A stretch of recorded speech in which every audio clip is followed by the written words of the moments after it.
John Wesley would get a chuckle out of this.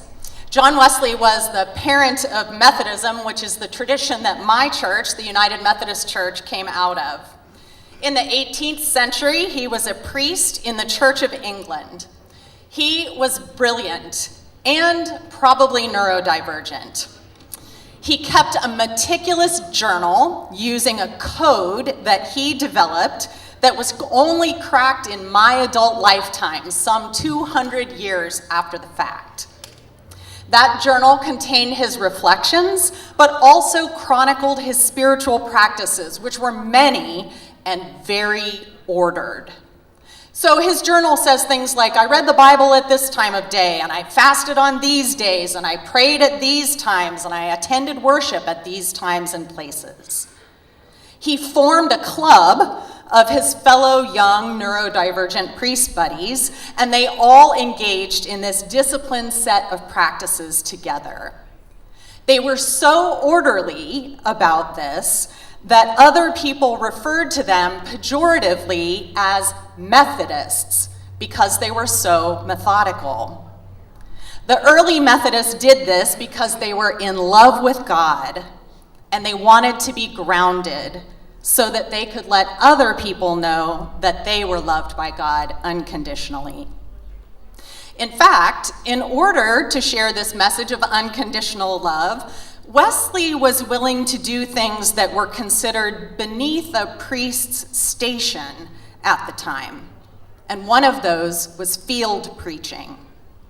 See, at that time, Christian worship was only held in church buildings, in beautiful, historic sanctuaries, delicately and carefully appointed with beautiful art to help worshipers focus on God. And Wesley noticed that there was a distinct absence of certain kinds of folks in those worship services. Commoners, working class folks, and they weren't hearing that God loved them. So Wesley decided to defy the religious and social norms of the priests of the day and go outdoors and stand on the stump of a tree and preach to fields of people, anyone who wanted to hear what he had to say, even if they weren't wearing finery or they didn't have any money to give to the church. This was radical at the time and transgressive, to leave sanctuaries and go outside and preach. So can you see why he would have gotten a chuckle from this whole situation? The way he referred to it in his journal was, I submitted to be more vile and proclaimed in the highways the glad tidings of salvation. I think that's hilarious. I submitted to be more vile by preaching outside. Seems kind of ridiculous, right? It was considered vile by polite society to spend time with working class people who got dirty from their jobs in the newly emerging Industrial Revolution. And that's what John Wesley did. He was committed to being in solidarity with all sorts of folks whom society looked down upon or exploited. And he didn't just preach, but he went around meeting their material needs.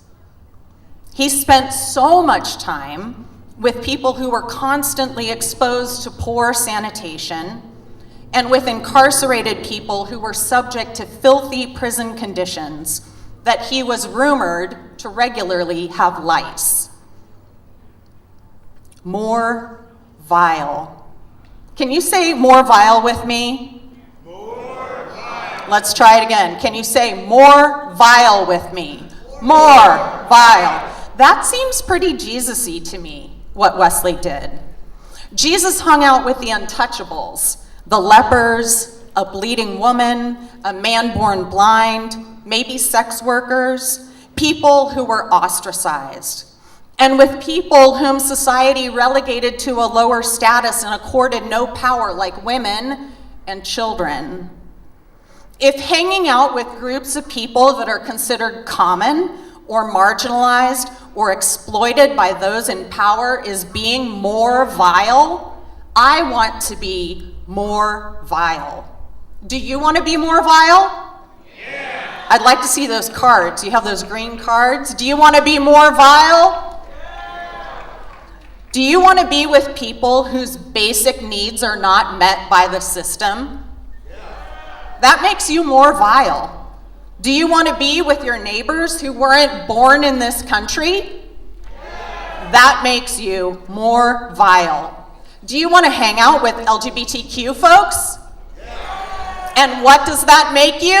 More vile. That's right, vileness, not gold toilets, not ballrooms, not TV preachers of prosperity gospel in the inner circle of authoritarians. Vileness is the aim of Christians. We seek solidarity, not finery. We seek humility, not state power. We seek diversity, not assimilation. If you want to join up with other people across the state who are committed to being more vile, then head up to the Justice and Jubilee table where you can sign up for our emails and learn how to connect. And you don't have to be a Christian. But if you are a Christian, then you might want to pick up one of those yard signs up there that says Christians Against Christian Nationalism and display it in your yard. Let's be more vile together. Thank you.